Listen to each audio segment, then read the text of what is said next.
What is up, y'all? It's your man B-Su513, and I'm back again with that heat, representing my city till I D-I-E.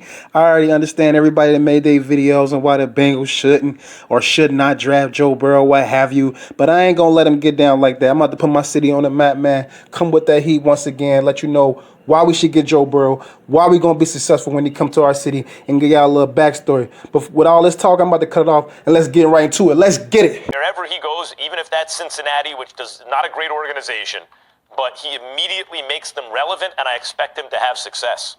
I disagree. And the reason why I disagree is because of Mike Brown. The Cincinnati Bengals are an embarrassment. They're just a horrible, horrible franchise. They're notoriously cheap. Think of Joe Burrow. And to me, it's proof of why Joe Burrow should not want to play in Cincinnati. Because if I'm Cincinnati and I got the number one pick and I'm going with Joe Burrow, I beat Carolina to the punch and I hire Joe Brady. Honestly, he played at Ohio State where they spared no expense in pursuit of victory. He played at LSU. They spare no expense in pursuit of victory. That's not the environment he's going to walk into in Cincinnati. And if he has the opportunity to force himself someplace else, bite that bullet. Carson Palmer goes out and says, yeah, it's not a winning franchise. You have multiple people. Now Solomon Wilcox, who lives in Cincinnati, is a former Bengal, comes out and says, yeah, if I'm Joe Burrow, you got to think about playing for Cincinnati. Listen, man, that's Solomon Wilcox. He lives in Cincinnati. He's a former Bengal. They like him there. And he's like, yeah, I saw what happened to Carson Palmer.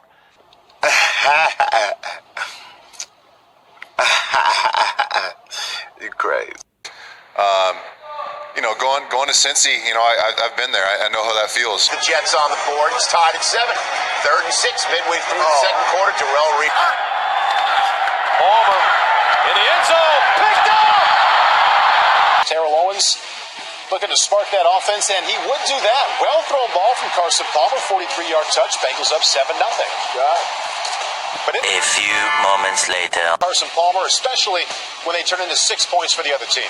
Had a lot of pick sixes. He and Ben Roethlisberger seem. Oh, my God. One of their only bright spots from the first half. Rough day for Carson Palmer. Intercepted by Captain Munnerlyn. Picked off by Charles Godfrey. Almost intercepted by Sherrod Martin. Should have been a pick. And almost. 4 plays later, Palmer has it. 3rd and 5. He finds T.O. down the middle. Touchdown, Cincinnati, and the Bengals back into the game down 10-7. Gotta love the dance right there. Get him. I gotta tell you, receiver with 150 career touchdowns, trailing only Jerry Rice and Randy Moss. They needed to, but Cincinnati would get the ball back. A 3rd and 2 with under 2 minutes to go. Carson Palmer trying to scramble for the first down. He's Hawaii bound. Is that what you're saying, Dion? You just can't double Chad Johnson with T.J. Hooshman. another one. Overhanded, he got the touchdown, and Cincinnati up 21-13, and then Carlos Dansby. Another one.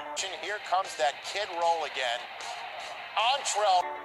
And another one. So he got flagged by the Russian judge for not sticking the landing. And then the next time, here's Palmer. Fans, we could have had that touchdown. You the reason why we losing.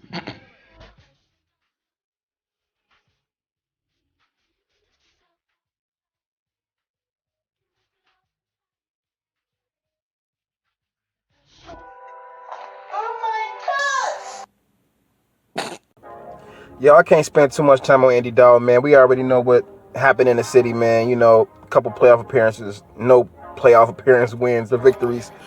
Bengals ain't won none since 1989, 1990, man. But look, I hope he goes and do something great somewhere else. But I don't want to spend too much time. But I just want to show a couple plays, you know, that pretty much sums up his career. So you see, this is week 1 last year, man.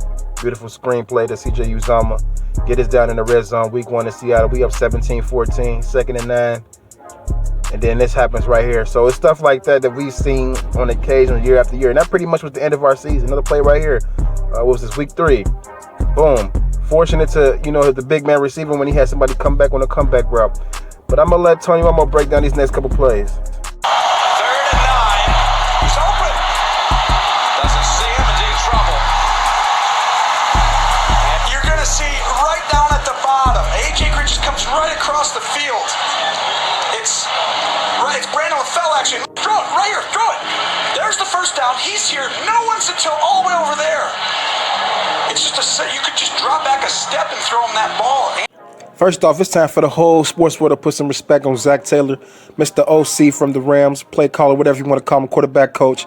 Yeah, he was in Cincinnati a while ago as the OC for the UC Bearcats, and look how he transcended his career, and he's back getting interviewed by the same guy in the city, man. So you know this guy's about his work. He's about that grind, and he's about, you know, football, plain and simple. Look at that Hall of Fame quarterback from Nebraska. You got to put some respect on Zac Taylor's name, man. You got to put some respect on his name, the fact that he's a Hall of Fame college quarterback, and you can't say nothing wrong about, you know, him coaching the quarterback. So you look at that, baby Joe Burrow, daddy Joe Burrow, Nebraska. What are the odds? It's a family tradition, Nebraska and the Burrow household. So I just think that's so ironic that our head coach, you know, his alma mater is Nebraska, and he was a hell of a player. Look at you know, Burrow. Looks at the J Burrow on the back of that jersey making plays. You know, so I mean, it's just amazing that our head coach, Cincinnati Bengals, you know, has a connection with the Burrow family like no other one. That's a head coach that's in the league at this particular time. And the fact that he was a head coach, I mean, the fact that he is a head coach and he was a college quarterback should let you know that his mindset and his mind state and his ability to elevate that position is to be, you know, head above shoulders the rest of the people out here in the league. I mean, but let's take it back to Joe Burrow, man. 3-star recruit. Can y'all imagine that? 3-star recruit. And they said dual threat at that. I mean, he might run like a 4.7, 4.8. He might be like 74, 75 speed on man. Listen, that's all I need. So, but I mean, that's amazing. He's a 3-star recruit, and he was had one of the greatest college seasons ever. I wanted to take it back, show a little hoops, and see, you know, a little layup. I see you, man. You know, he lost in the state championship. That's all right, because he came back and won the national championship. Amazing, man. Mr. Ohio, 2014. So, you know, right now we got to dive into the offense, and salute to Joe Burrow and LSU, you know, what y'all did. Y'all won a national championship or what have you. But I like I said, like I keep hearing, everybody keeps saying the Bengals don't have no offensive weapons, and I'm here to shut all of that down. And we're going to have to start off with my favorite player who's been injury prone, but I love the skill set to death, and that's my man, Mr. 422, John Ross. I think I made my first or second video ever on him, and I, you know, so I'm always going to have a connection to John Ross. I messaged the Bengals to draft him, man, and he's a hell of an athlete. He got so much speed. I just wish that his potential could be tapped and manifested and become kinetic with Joe Burrow and Zac Taylor. I feel like it can happen. We just need to just I just want this season to start so bad, man. I hope everybody's healthy. This virus stuff going on, but damn it, man, I can't wait to see football, man. I can't wait to see Joe Burrow throwing touchdown passes to John Ross. It's gonna be a hell of a season. And then in the backfield, we lack talent. Did y'all just see my mans run over that boy from the Browns? Like, they need to stop playing. The Bengals got weapons all across the field, and quiet as kept, Joe Mixon might be one of the best running backs in the NFL next year. He could be the best running back next year. Like, people real life tripping, and they real life sleeping on the Bengals for some odd reason. I understand we was 2-14. We got the #1 draft pick, but as you can see, my man is a beast. Running over the Pittsburgh Steelers like it's nothing. Easy. So, like, we got so much talent in Cincinnati, man. It's a damn shame. Like, another weapon for my man Joe Burrow to throw to, Tyler Boyd. And Tyler Boyd is going to remind Joe Burrow of Justin Jefferson. And at least, like, if you looking at it on TV, like, when he rocks the one sleeve and all that, like, the way he plays, it's going to be just like the way Justin Jefferson was at LSU. So, I mean, but this man is coming off a second consecutive 1,000-yard receiving yard season. And he's entering his 4th year, I believe. And so the sky's the limit for Tyler Boyd. I was a big fan of him coming out of Pittsburgh, and he's consistently improved each and every year. I think it's going to be his 5th year. Maybe it's for 4th or 5th year. I'm not sure. But regardless of not, he's still under contract. And I'm excited that he's a receiver on our team, man. He's always been a solid slot receiver. And this is one of my favorite players right here. Alden Tate. Because this man right here is 6'5", y'all. He's a dog. He's a beast. If he can stay healthy next year, along with A.J. Green and Tyler Boyd and John Ross, man, look at these catches. Some of these catches just going to be freaking amazing. Like, I know that Joe Burrow could put the ball in certain places that Andy Dalton can't. I believe Joe Burrow can make every throw on the football field, and this guy is that type of receiver where he doesn't necessarily have to be open. Just throw the ball in his area and he gonna catch it. And so when people say the Bengals lack weapons, it really amazes me. I mean, I really think the one thing that really held us back over all these years was Andy Dalton. And maybe Marvin Lewis to an extent, but I mean, look at these plays right here from Alden Tate, yo.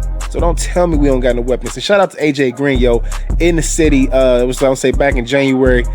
You know, people talking about he had contract problems and all that. Man, he was in the hood, downtown, aka down the way, Cincinnati, feeding homeless people, man. So shouts out to AJ Green, man. Hall of Fame. I don't care what nobody say. I hope we give him a nice contract so he can retire here. And I'm just happy, man, that he's a member of my hometown organization.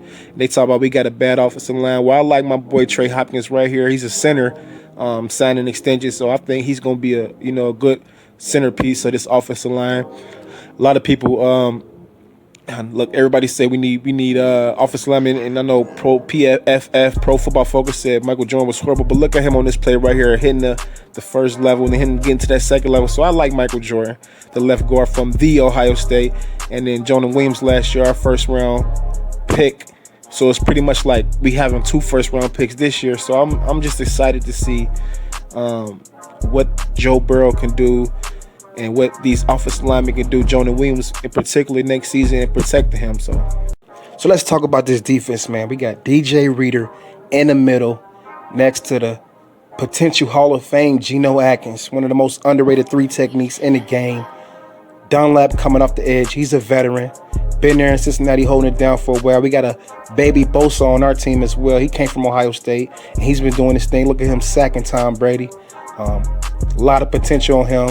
Shout out Sam Hubbard, but we got to talk about my boy Jesse Bates, a.k.a. Baby Ed Reed, man. He's going to be a lockdown, ball hawk, and safety for years to come in the AFC North, and I believe in the NFL, period, point blank in general. So I'm just grateful he's on my team, and I know a lot of these NFL executives know exactly who I'm talking about.